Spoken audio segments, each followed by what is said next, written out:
This protocol is significant because the presence of cancer stem cells may be associated with relapse or a poor outcome after radiotherapy.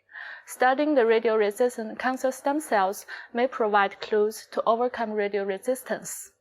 In this technique, cancer stem cells are sorted with putative markers by flow cytometry, and the self-renewal capacity of sorted cells is evaluated by sphere formation assay. The colony formation assay is performed to assess the radiosensitivity of sorted cells. It determines how many cells lost their ability to generate descendants that form the colony after a certain dose of radiation.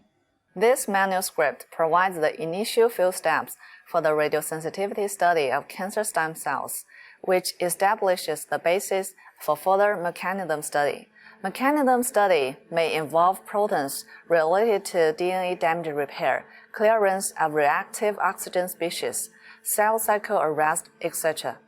It will provide important insights into how cancer stem cells gain radioresistance and how to overcome the resistance. Demonstrating the radiation procedure will be Chen-Nan Li, a radiation technician from our department.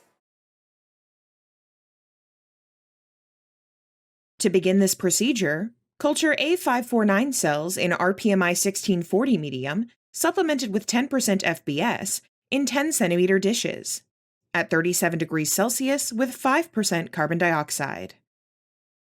When the cells reach 80 to 90% confluence, remove the culture medium. Briefly wash the cells with 3 milliliters of PBS. Next, add 3 milliliters of 0.05% trypsin to each dish.